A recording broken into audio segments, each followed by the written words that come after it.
Have you ever felt? Are you listening? Damn.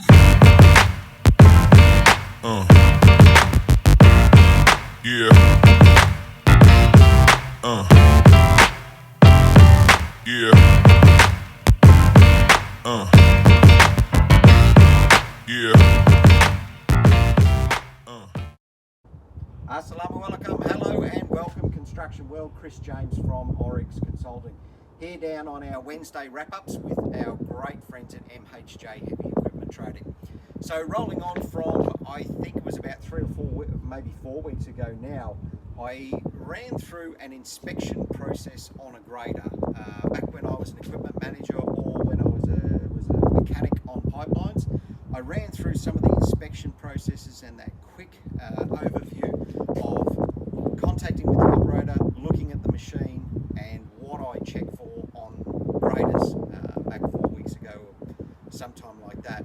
So this week I'm going to do an excavator. I'm going to run over what I would do to inspect an excavator, and that's in a construction environment, and my background being pipeline equipment. So of course I did my apprenticeship with Caterpillar, so earth moving equipment in general, but this is getting back to the inspections that I would do very quickly as I ran the pipeline project. So like I said that last inspection video, my job as an equipment manager was to run the line from front to rear. I would have minutes to check machinery, but once you do that consistently and you do that every day, it all adds up into a big helicopter view of your machinery and a really in-depth understanding of not only your equipment but your operators as well.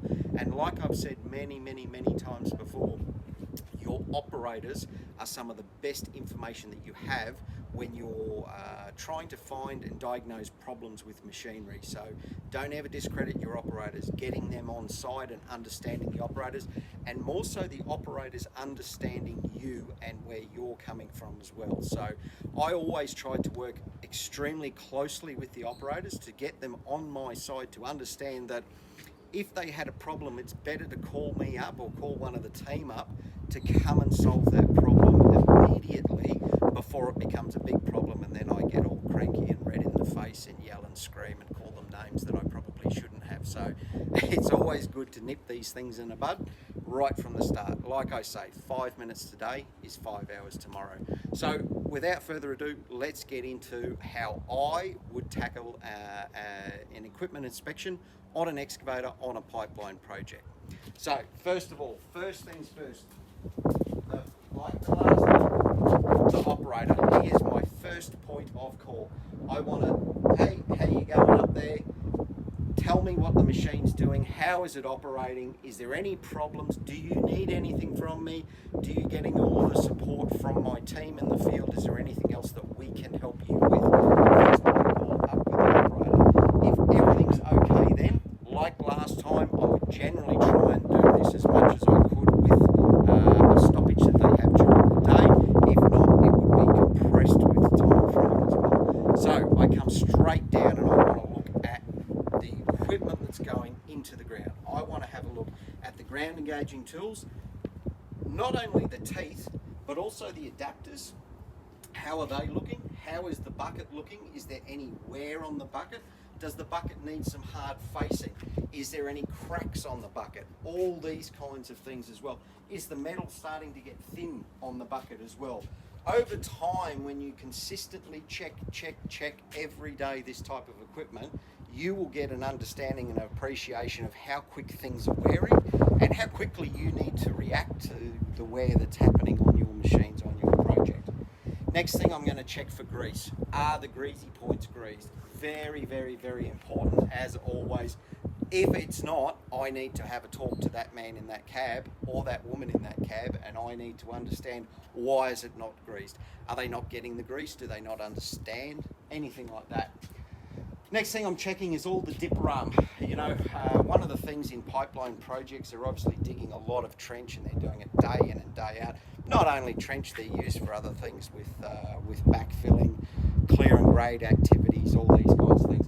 But checking the dipper arm for any damage, bruises, things like this, to make sure it's all in operational condition, and is there any extra protection that I need to put up there, or again, do I need to talk to the operator about damaging machinery and things like that? Very, very rare, but you know, it's always something to keep in your mind as well. Hammer piping, I'm checking that. Most machines, just about everything in Australia has hammer piping, tilt circuits, and even a third circuit on there as well, plus a quick hitch circuit too. So all of those lines I'm checking, is there any debris, is there anything in the way, is there any damage to it, is anything leaking, weeping, or anything like that. Coming around the back, I'm checking the bucket cylinder, and I want to check that for damage. Sometimes in certain applications they can cop a little bit more damage than other cylinders. Greasy points, I'm checking up between the boom and the dipper arm. Is it all greased properly? Is there a little bit of grease coming out? No problems at all. Also too, before you even stop the machine, it's good to have a listen. Your ears are very, very important in this type of work as well. You know, you can hear a machine that's dry of grease. You can hear a machine that has a slight miss in there. You can visually check what's the smoke coming out of the machine like. And we've had them before. I actually had a 20-ton excavator on a project in Tasmania. They thought that they'd blown a turbo or something. They said there was smoke coming out of everywhere. It was the only 20-ton machine that we had on the job, and the air pickup for the air cleaner was actually facing down, and the guys were doing a special crossing. They were part of a special crossing crew, and they had the marker tape for over the top of the pipe, and they had a roll of it in the same cabinet where the air cleaner was, and it started sucking up the air intake pipe, and it was like a magician. I was pulling out this silk scarf from the air cleaner. Lo and behold, I pulled out about 100 metres of tape out of the air cleaner. No joke. And yeah, the machine ran perfectly after that. Who would have thought? So, checking into everything that I can with the boom, and I'm looking for cylinder damage, I'm looking for leaks, I'm looking for hoses that aren't protected. Same story here, we have the steel protection and the plastic protection. I want to make sure that wherever there is hoses touching, rubbing, or anything like that, is it protected properly. 5 minutes today is 5 hours tomorrow.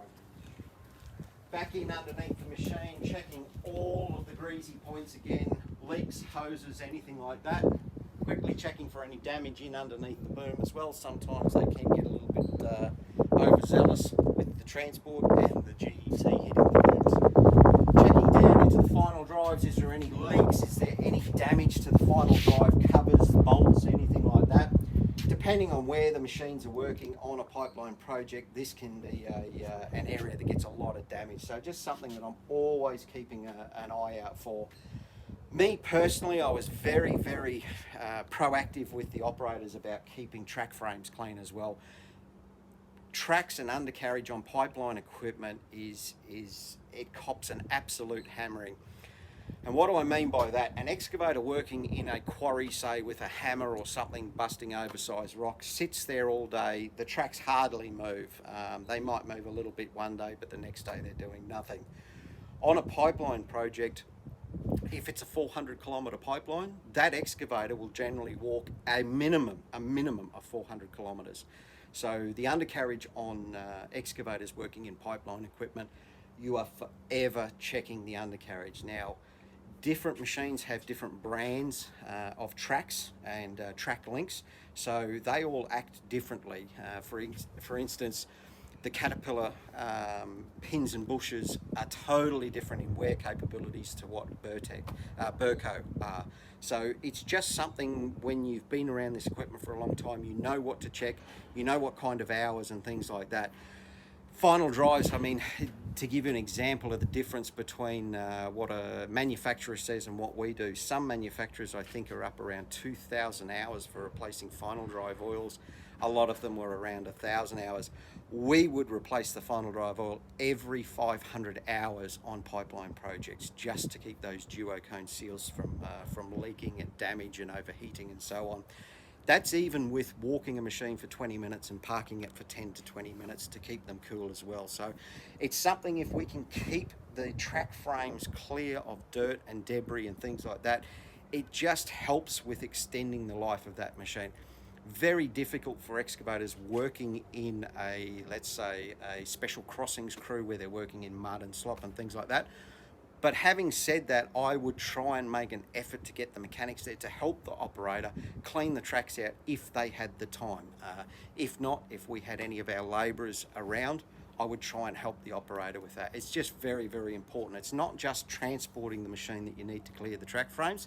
It's all got to do with the long life of a machine. A clean machine is a productive machine, okay? The other thing that I like to check when I first see an operator is I want to check in the toolbox. A lot of times you've got a toolbox here with sometimes batteries on some particular machines. I think it was Volvo and things like that. Very, very important to keep things like GET, ground engaging teeth and things like that, separate from anywhere where there could be damage and things hitting together and things like that. So it's not something I would do on my quick check around, but certainly something that I would do at least once with an operator or a new operator. If I found it, it's not a reason for me to go off my head or be crazy and cranky like I probably did a lot when I was a lot younger, but more so to educate the operator and say, hey, listen, can we try and keep this somewhere here or somewhere else because of this reason? Again, education is key in these kinds of things. So checking for leaks, damage or anything like that in underneath. Really good to check in at the slew area and the slewing gear as well. Leaks again, is there any debris? Do we need to clean it out? Anything like that. So check, check, check. All of the glass work, is everything okay with that as well? Now we'll probably head over to this machine here, just as I would do a walk around. Sorry guys, they're a bit tight here today, but we need to, they do look good from the road, I'm saying that. Okay, in underneath on our track here, once we come around the outside, quickly checking the idler, making sure that there's really good, there's no wear or anything untoward there. Quickly looking at the tracks, I will put my hand up in underneath and I'll just have a quick feel of the bushes and make sure that they're still in really good condition. If I can feel the wear, which you can do quite easily with something that's worn out, I will make sure, okay, how many days have we got to go to the end of a cycle break or something like that? Do I need to do something prior? Do I need to book this in for the week off? So something to check. Checking our carrier rollers, again for wear, any leaks or anything like that. Quick look in underneath our track rollers and track guards as well. Very easy to see oil leaking from these track rollers. The second that you see that, get them out of there, replace them out. Coming back down, checking our sprocket for wear, and also a lot of debris and things like that in around here as well that we're checking for. So just other things to keep an eye on. Then I'm checking in underneath the machine and I'm checking all of the guards for damage and things like that. The really good operators know how to keep the tracks clear and clean, especially when they're working in some really bad situations and really bad areas. So, you know, I have had them on many, many occasions where they've got the rocks jammed up on here and then they want to slew around and it's just bashing in underneath that. In the early days, they got no leeway from me. In the latter days in Australia, I had to give them leeway because that's how the construction industry turned. But that there is just sheer abuse if I ever see that. And it's easily fixed. It's not something that's, you know, scary or anything like that. It's just being aware of what you're working in and how to tackle that. Into the pump house, just having a quick look, just looking for things like leaks, filters, making sure, like every time we service the machine, I would always have my guys write the hours that are on those. So just want to make sure, yep, they're all within the service life of the service schedule, I should say, of the machinery. Quick check with that. On the other side, we can't get to this machine because they're all packed in pretty close here. You'll have the radiator side and they've all got a screen, or generally they all have a screen on that radiator. Want to make sure that that screen's clear and clean. If I can see inside the cooling fins and I can see a lot of debris and dirt and things like that, I will always schedule a mechanic to come out and blow that radiator out. And the hydraulic cooler, I should say, intercooler, air conditioning condenser, things like that. Very, very important to keep those clear and clean. Painstaking again to blow them out with compressed air, but it's the best way of doing it. What else have we got on these? that's about it. That's about it for a quick inspection of what I'm looking for on this type of equipment. It's all about visually having a presence with the operator so they get to know you, you get to know them, but also every day checking the machinery. You know when you run from the front of the line to the back of the line, what's coming up ahead of a machine, say, that's working in rehabilitation, or a trenching machine when the clear and grade crew is starting to go through some heavy rock sections. So again, it's about being on top of your machinery and being on top of your preventative maintenance. What do I need to keep in stock? What do I need to give to the operators so they can do their job properly? Preventing things from happening is the best way of keeping your machinery running and keeping it productive machines is what builds projects. I don't care what you're doing in the construction industry. If your equipment is not productive and your operators are not trained in the art of telling you and communicating with you when there is a problem, it's your project that suffers, okay? And when your project suffers, that's when your company suffers. When your company suffers, that's when you find it difficult to try and get work in the future and things like that. So, look, I hope that's helped some of you guys out there, whether it be from a maintenance side of view, from any of the mechanics, if it's a machine operator side, or even a small business owner. Things to look at that you mightn't be aware of, just to keep an eye on your operators and just to keep that level of communication right up there, which I believe is one of the most important things apart from preventative maintenance. So until next week, guys, from us at Oryx Consulting, from Anas and his team at MHJ, I hope that helps you guys out in the field and out on the construction sites. From all of us, much love. Have a safe week.